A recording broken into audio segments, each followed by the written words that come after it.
Hi, Peter Charles here, and look what I just bought, the Tamron 18-300mm lens. I haven't owned a Tamron lens in probably 30-35 years.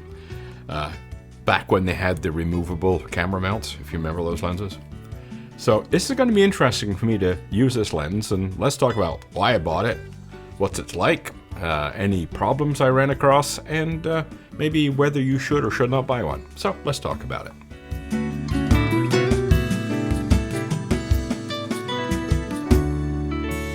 Okay, I went out and bought this Tamron lens.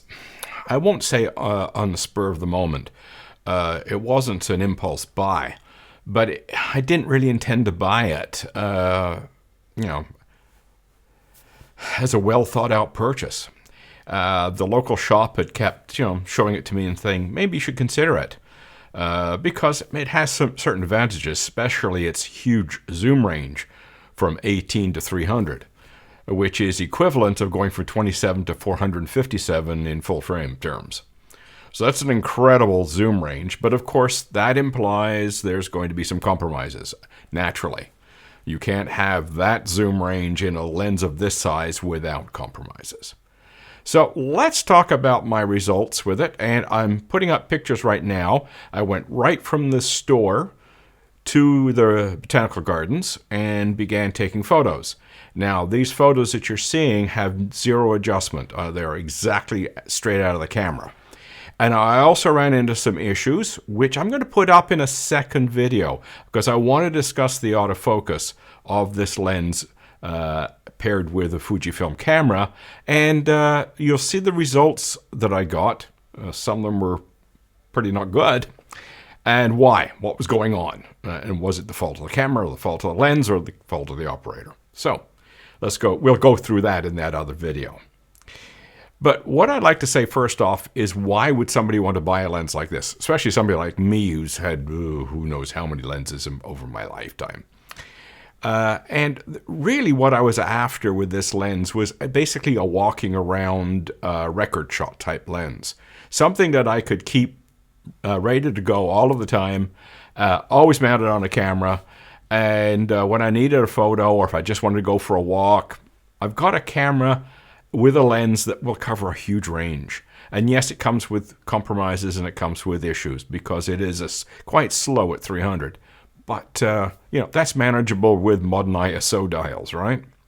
So I took this out, and as I say, all these pictures are going on behind me are the results of my shots.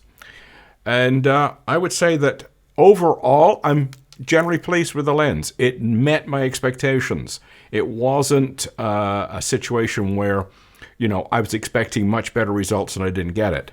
The problems I had with autofocus were somewhat my own problem. And essentially what I was doing was pushing the shutter release too quickly. And when I'm doing that, I'm not giving the lens time to focus. And in the test I'm going to do in the other video, you'll see the results of that. So yeah, my bird photography wasn't that great. However, the other parts of the photography were fine. So I didn't have problems with focus. I didn't have problems with color or exposure or anything. The rest of the photography was fine. It met my expectations in that sense. So who should buy this? Who's it for? Well, I would say, me, an old photographer who's been doing this game for a long time, it's a convenience lens, no question. I would think it would also be a good budget option for people who want a lot of coverage but don't have the money to go out and buy a lot of lenses. I think it's also an excellent potential for a vacation lens. And that's one of the other things I'm going to be using it for, is a vacation lens. Because when I go, out with my wife, when we're going to go around to different restaurants and, different arcades and things, or whatever we're going through, I don't want to be towing a load of gear. The only thing I've done with this in particular is I've added the grip here, so I can actually hang on to it quite easily. The way the XE5 comes equipped, it does not have much of a grip. You cannot hang on to this lens very easily because it's not light. I mean, it's light enough considering what it does, but it extends quite far, And so you have to maintain a decent grip on it. Now, a lot of the DSLR style cameras, that's not going to be a problem. You've got a great big grip. And like, for example, in Fujifilm, it would be the XS20, for example. No problem. You have no problem with this. But what I was finding is my little finger was dripping, slipping off the end of the XE5, and with a lens of this size and weight, that was awkward. So putting this extra grip on it with a bit of thickness in the plate here gave me just that extra grip so I can get all 4 fingers involved holding it, and that solved that problem. So that was wonderful. Now, I want to talk about one issue that I ran across, which I think is a problem with the compatibility of the lens with Fujifilm cameras, because Fujifilm cameras come with shutter speed dials. So a lot of the other cameras don't have that. So when you're working with a camera with a shutter speed dial, you might run into some issues when you try to switch between program, aperture priority, shutter priority, manual. What I found is I can't get all of those. I can get program, no trouble. I can get manual, no problem. But whether I get shutter priority or aperture priority depends on how I've set up my command dials. So I've got my 2 command dials here on the body. Depending on how I've set those up, I'm going to get different results. And sometimes I can get shutter speed priority, or sometimes I can get aperture priority, depending on how I've set these command dials, but I can never get both.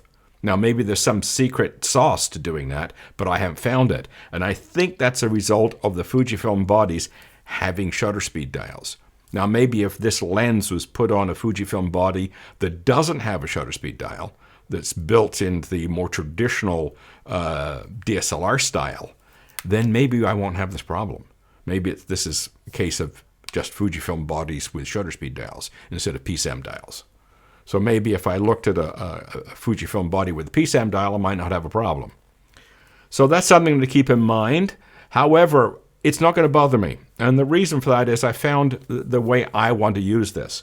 I'm going to put it on program. I'm going to set the ISO to where I think it's appropriate to what I'm doing in the lighting conditions of the time.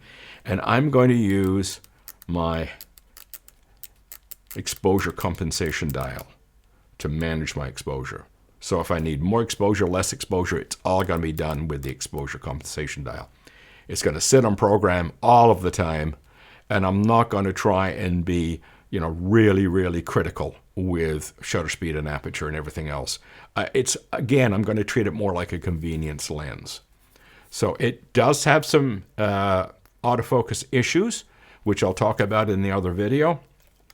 Other than that, I would say, if you're looking for either for budget reasons or you want a good vacation lens or a good everything, everyday lens type of thing, something you take out for a walk, it's not too heavy a rig. I'm using a fairly substantial strap for it. I tried it with a narrow strap. It was a bit uncomfortable. So the substantial strap does the work, and I'm good to go. So I think it is a very decent lens. It's made, largely plastic. Obviously, if it was metal, it'd be a lot heavier, but it's well built. The zoom is quite smooth. The focusing ring is not too sloppy. It does have a lock button to prevent this from moving if you're carrying it. You don't suddenly find your zoom extending, which is handy. But as I say, there is the exposure problem where you're limited as to whether you got aperture priority or shutter priority. That's an issue that maybe just related to Fujifilm bodies with shutter speed dials, I should say. Other than that, I would say it's a good lens if you don't expect, magical performances. If you really want a high-end zoom for a reasonable amount of money, and you're using it mostly at the 200, 300 range in that area, and you're not going wide very often, I think the Fujifilm 70-300 is a better choice for Fujifilm cameras than this, if you're going to be mostly working at 300. The magnification rates on the 70-300 are actually better than this lens. This lens is quite good at 18. It has 1:2, but it's 1:4 at the 300 end, and the Fujifilm 70-300 is 1:3 at 300. So A little different if you're thinking about operating at this setting all day and you want to get as close as you can, you're better off with the Fujifilm version.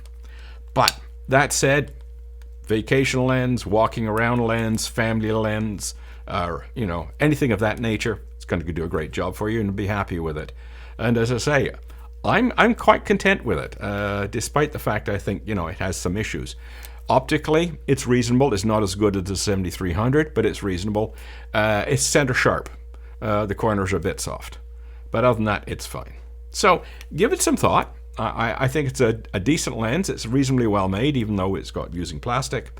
And as I say, it's going to do the job I want it to do, which is a convenience lens. So if you think of that in those terms, you'll be quite happy with it. Or it's your budget choice, one or the other. So there you go. Cheers. Oh, and go look at my other video where I discuss the actual close focusing results.